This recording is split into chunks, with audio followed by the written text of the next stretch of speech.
Hello दोस्तों, नमस्कार। स्वागत है आप लोगों का हमारे इस नए ब्लॉग में। आज इस ब्लॉग में हम रामपुर की एक ऐसी ऐतिहासिक जगह आए हैं जो नवाब ख़ानदान से जुड़ी है। कहते हैं कि वो भी एक दौर था और ये भी एक दौर है, कोई भी दौर हमेशा नहीं रहता है।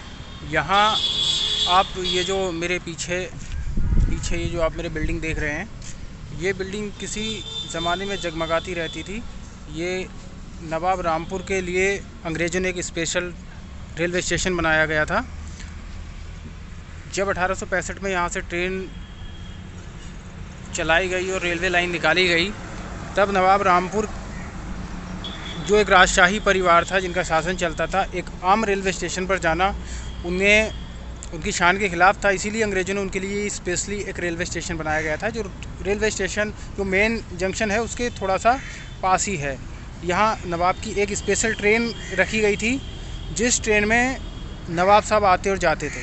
नवाब साहब अपने महल से निकल के सीधे यहीं, ये जो आप मेरे पीछे ये देख रहे हैं, ये टूटा फूटा सा जो हाल आपको दिखाई दे रहा है, ये देखिए। तो ये यहाँ उनकी ट्रेन खड़ी होती थी। नवाब अपने महल से आकर और सीधे जो है फिर वो इस ट्रेन में बैठते थे और यहाँ से फिर ये एक इंजन इनकी ट्रेन को लेने आता था। यहाँ से फिर ये बैठने के बाद ये मेन जंक्शन पर जाती थी और यहाँ से फिर मेन ट्रेन में जुड़ने के बाद ये आगे की यात्रा करते थे। 2 बोगी हैं और वो 2 बोगी भी एयर कंडीशन है। उस समय के किसी आलीशान महल से कम नहीं थी, लेकिन आज वो किस हालात में हो गई हैं, जर्जर हैं। आज शायद वो सिर्फ एक कबाड़ है। और वहाँ जहाँ उनकी ट्रेन खड़ी होती थी, आज वहाँ मोटरसाइकिल स्टैंड बना दिया गया है, टैक्सी स्टैंड है और कूड़े कबाड़े का ढेर है, जहाँ बहुत सारी गंदगी है। तो चलिए आज हम देखते हैं। और इसी के साथ एक रिक्वेस्ट है कि अगर आप चैनल पर नए हैं तो चैनल को सब्सक्राइब कीजिए और वीडियो को लाइक एंड शेयर कीजिए।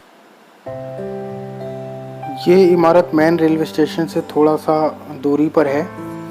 नवाब रामपुर ने जब यहाँ से रेलवे लाइन गुजरी तो अपने लिए एक निजी रेलवे स्टेशन बनवाया था और उन्होंने अपनी 40 किलोमीटर लंबी लगभग रेल लाइन बिछवाई थी, जो रामपुर से मिलक तक फैली है। उसके बाद जब भारत सरकार को ये रेलवे लाइन दे दी गई थी, उस समय नवाब ने अपना जो रामपुर रेलवे स्टेशन है, जो जंक्शन है, वो और 2 बोगियां भारत सरकार को दान में दे दी थी, उपहार में। लेकिन आज ये बिल्डिंग बदहाली के आंसू बहा रही है, क्योंकि नवाब के वारिसों में बंटवारे को लेकर मामला सुप्रीम कोर्ट में है और इसीलिए ये नहीं पता कि ये बिल्डिंग किसके हिस्से में आएगी। और इसीलिए इसकी देखरेख ना होने की वजह से आज ये इस हालात में हो गई है, जबकि इसका निर्माण हामिद अली खान ने कराया था।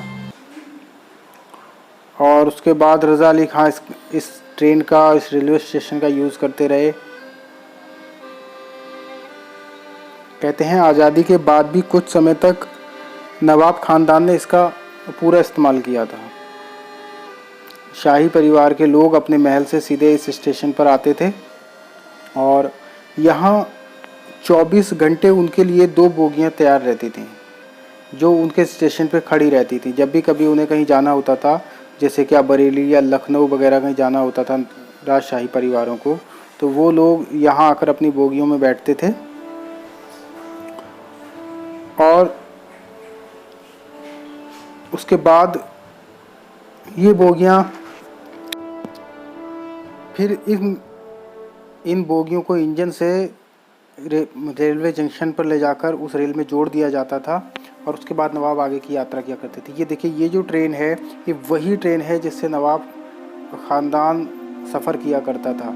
ये पूरी तरह से वातानुकूलित थी और इसमें वो सभी सुविधाएं थीं जो एक 5 स्टार होटल के अंदर होती हैं। इसमें कई बेडरूम, किचन, बाथरूम सब कुछ था और ये पूरी व्यवस्था उनके नौकरों और कर्मचारियों के लिए भी था। लगभग 250 लोगों के खाने की व्यवस्था इस ट्रेन में हर समय रहती थी। और इसी प्लेटफॉर्म पर ये 24 घंटे ये ट्रेन खड़ी रहती थी। देखिए आज किस हालात में है, कितनी गंदगी फैली है। और क्योंकि बंटवारे को लेकर कुछ क्लियर नहीं हो पाया है कि ये रेलवे स्टेशन अब किसके हिस्से जाएगा, इसीलिए इसका बदहाल स्थिति है। ये उस वक्त बहुत ही सजी धजी और बहुत ही नंबर 1 की ट्रेन हुआ करती थी, जिसे लोग देखने को तरसते थे। नवाब रामपुर की ट्रेन, नवाब रामपुर का स्टेशन कहलाता था। और ये देखिए जितनी बीच में ट्रेन खड़ी होती थी उसको पूरा कवर किया गया था और आज ये रेलवे स्टेशन किस हालात में है आप देख सकते हैं। अब यहाँ टैक्सी स्टैंड बना दिया गया है और ये पुरातात्विक धरोहर होनी चाहिए। हम कोशिश करेंगे और उम्मीद करते हैं कि अब नवाब ख़ानदान जब बंटवारा फाइनल होने जा रहा है, जिसके हिस्से भी आए वो इसकी देखभाल करे और इसे अपने पुराने दिनों में लेकर आए ताकि ये एक पर्यटक स्थल बन सके। इसी के साथ चैनल को सब्सक्राइब कीजिए और वीडियो को लाइक एंड शेयर कीजिए। आपका धीरेन्द्र राणा, जय हिंद।